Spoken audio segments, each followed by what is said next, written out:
Welcome to Story Lab. This week we're taking a look at the very brightest light of all time. Hey, Zeke, have you... You're gonna need this. What? Why? Oh, that's why.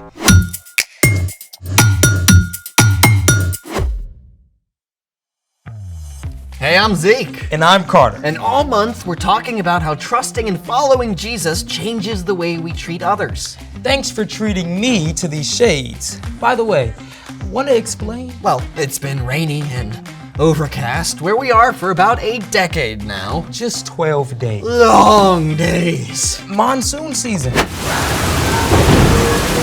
How much more rain can there be?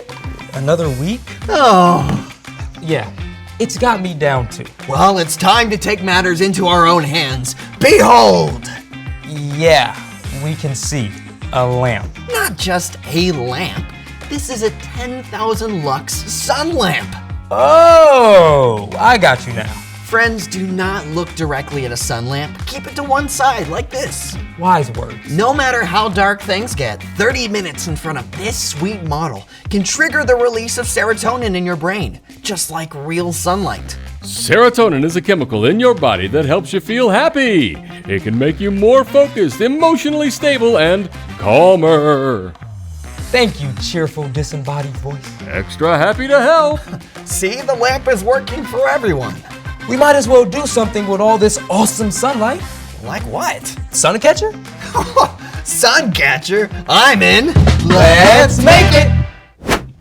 We shall now capture and distill the very essence of the sun into this ordinary bottle. That's not what we're doing.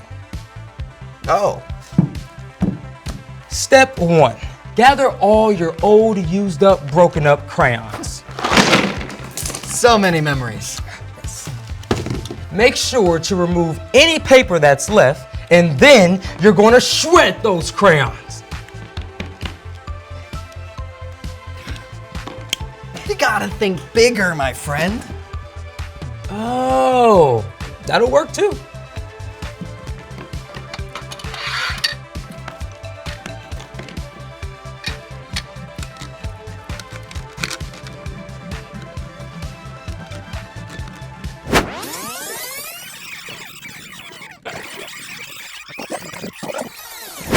Okay, what next? Step 2. Lay down a sheet of parchment paper. Here you are. Thank you. Now, sprinkle a layer of crayon shavings all over your parchment.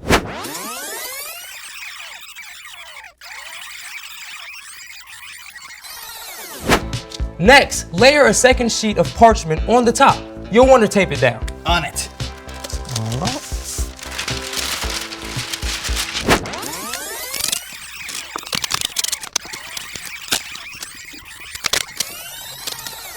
Step 3. You'll need a hairdryer because things are about to heat up in here. It's time to melt those crayons.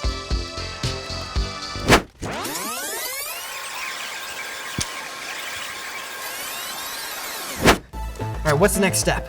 All right, step 4. Take your sheet of melted crayons and cut out shapes. You can do one big shape or you can do lots of little shapes. Use your imagination.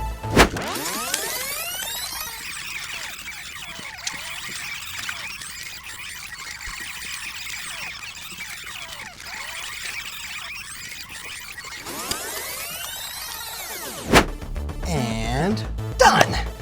Great. All you gotta do now is hang up your sun catchers with string and clear tape. Oh, very cool. You're using a shower of raindrops to catch some rays. A little light can make all the difference. Speaking of light, it's time for... The story before the story. Today, we're in the book of John, one of the 4 gospels that tells about the life of Jesus. John was one of Jesus' closest friends, right in the middle of everything. John wrote down what he saw and heard to help us understand who Jesus truly is. The Son of God.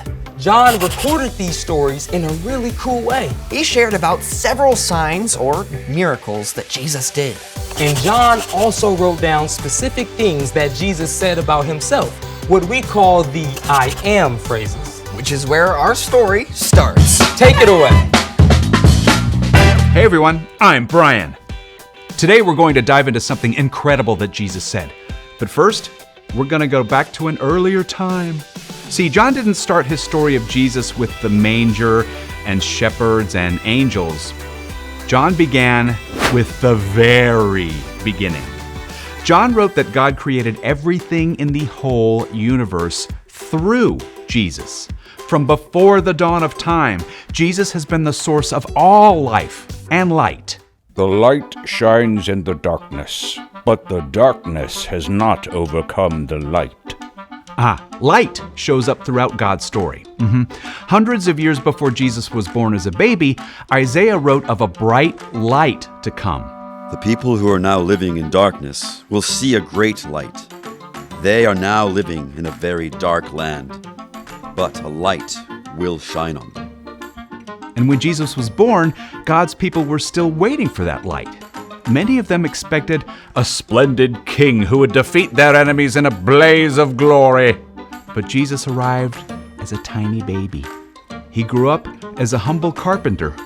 As Jesus began to travel and teach, he started to shine God's light in a very different way. In John, we read how Jesus turned water into the very best wine so a wedding celebration could continue. He spent time with people who were considered outcasts and showed them God's love. Jesus healed a man who had been sick and unable to walk for 38 years. Jesus fed more than 5,000 people using just 5 loaves of bread and 2 small fish. He even walked on water. All of these signs began to paint a picture of who Jesus is. Anytime that Jesus saw a need, he did something about it. But the religious leaders weren't happy with Jesus. He was changing the way they'd always done things, and he didn't back down when they challenged him. Jesus said, I am the light of the world. Anyone who follows me will never walk in darkness. They will have that light. They will have life. I am the light of the world. Jesus was telling the religious leaders and everybody else that he is God's rescuer, sent to bring light to a dark world. So what does it mean for us that Jesus is the light of the world? Well, when it's dark, yikes! You don't know which way to go, it's confusing, you might bump into a wall or walk right over the edge of a cliff. We need light so we can see the path ahead and know where to go. Jesus brings light to guide us in the right direction. We need Jesus to help us make wise choices. The light that Jesus brings can also help us grow. Just like a plant needs light to thrive, we need God's light to show the places where we can grow to become more like Jesus. But even more than guiding us and helping us grow, the light of Jesus meets our greatest need. See, we've all done wrong things that hurt others and break our relationship with God. This is called sin, and we can't fix it on our own. It's like living in the dark. But Jesus came to take the consequences of our sin and bring us back to relationship with God. When we turn away from the wrong things we've done and choose to follow Jesus, it's as if He shines a bright light into our hearts and our lives. As Jesus said, I am the light of the world. Anyone who follows me will never walk in darkness. They will have that light. They will have life. And that is the end. Jesus is the light of the world.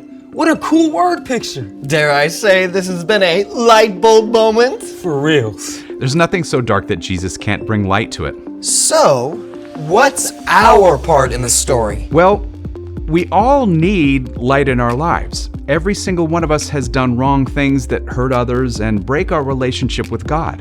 And we can't fix that. But God saw our need and sent Jesus to be light in our darkness. When we choose to follow Jesus, we can live with God forever.